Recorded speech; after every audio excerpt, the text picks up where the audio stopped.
Ut is der erste Tag der Konferenz. Ich freue mich darauf, alle kennen zu lernen.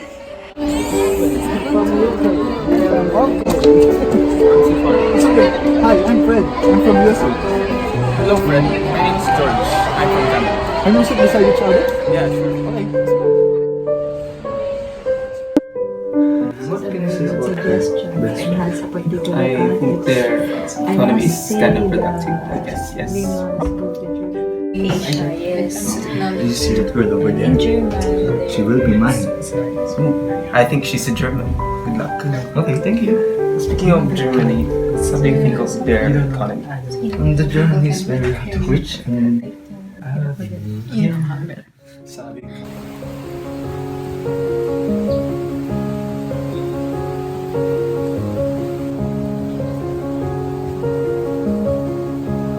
Hey, miss. Can I buy your That was how our story began. For that day, reality struck me that love is possible at first glance. Oh, gentlemen, are you having a good time in Germany? Because if you're going to ask me, well, study is always fine. Anyway, we're here to settle some things, That calls for a Council of Foreign Minister, alright? Plus the Central Allied Control Council for Germany's administration. Then we must converse about the German economy to give primary emphasis on the development of agriculture and non-military industry. Yes. Hope that you're fine. I want you to know that the distance that keep us apart appears to be the reason why I'm loving you so much more.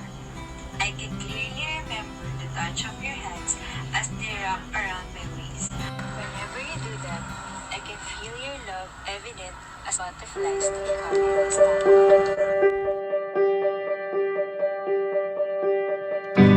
Oh my dear, please would you be mine?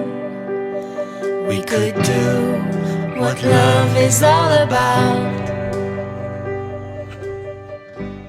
Ladies and gentlemen, the former Prime Minister of United Kingdom of Great Britain, a Nobel Prize awardee.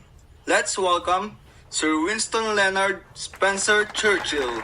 I'm overwhelmed by the fact that I'll be talking to you.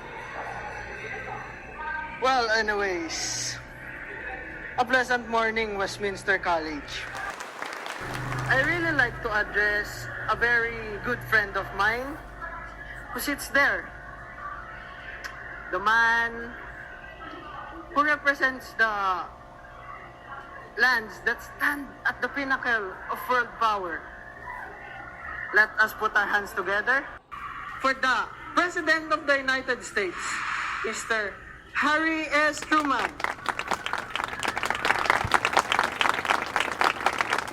Hey, you think we can get something from that, Truman? Yes, of course. Like what? Economical terms, military forces, business, what?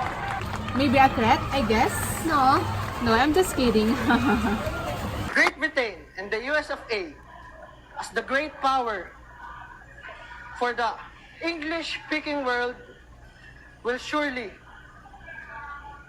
desist the expansionistic policy of the Soviet Union from Stettin in the Baltic and the Trieste in the Adriatic. An iron curtain has descended across the Europe. Truman's presence in the good, right? Well, let's see.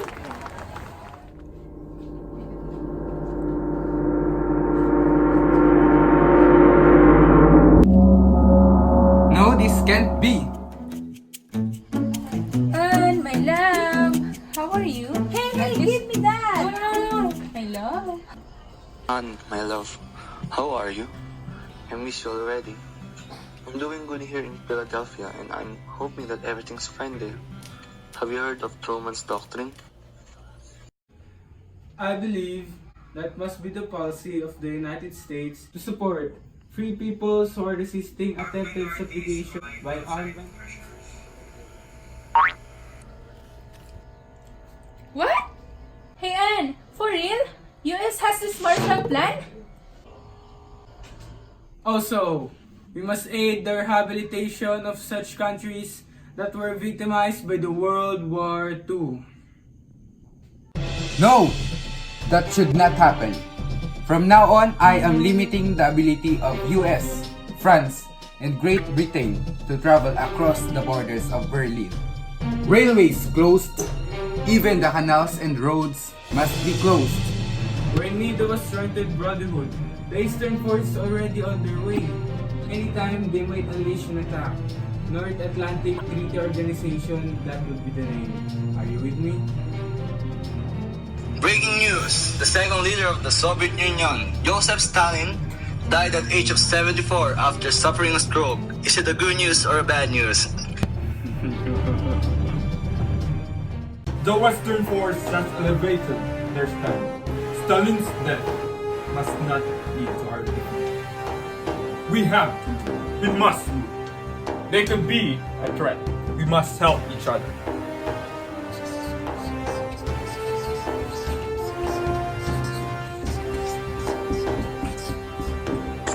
You are now witnessing how the Soviet Union launches the first artificial space satellite called the Sputnik 1. You silly man, you even hadn't sent a spy plane, huh? Was that for observation? Kidding aside, the problem is getting worse. But my love, that won't affect us. Leader Nikita Khrushchev has ordered the separation of Berlin into the western and eastern part.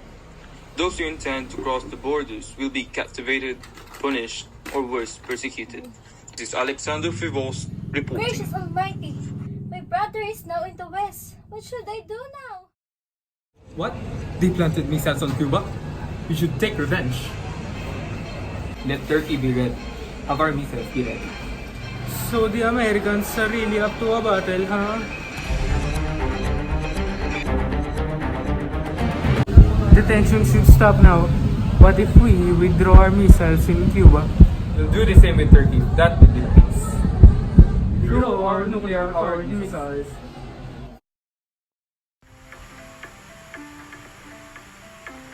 July 16, 1969, Apollo 11 blasted off from the Kennedy Space Center carrying 3 astronauts on its perilous journey to the moon. 5 astronauts, Neil Armstrong and Buzz Aldrin, became the first men to walk on the moon.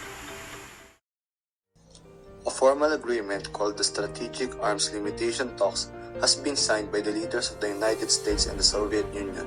This calls to limit the number of nuclear missiles in their arsenal.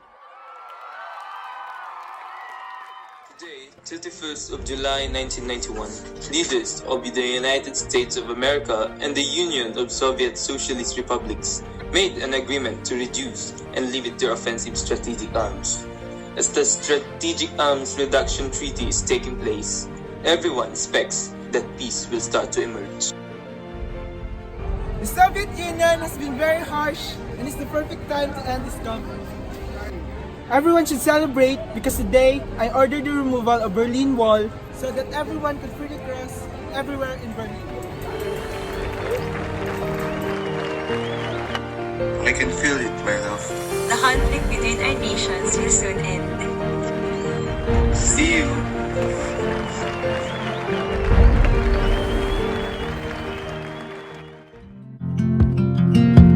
Then everything started to settle. The USSR dissolved and led to the emergence of 15 independent republics. And so yes, Mr. Fred, tell us what happened after the Cold War. The United States has gained world power, and after the Cold War, it symbolizes victory of democracy and capitalism. And finally, we able to hug and see each other again. We are grateful that we are still alive.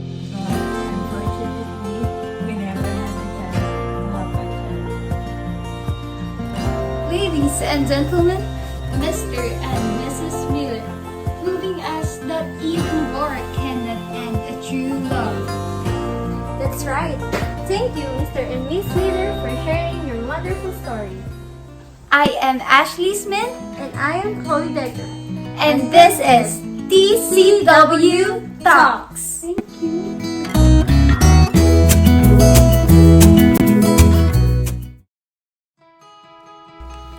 Following the end of the Cold War that was narrated by Fred and Anne in the interview, most second world countries joined the first world, while others joined the third world.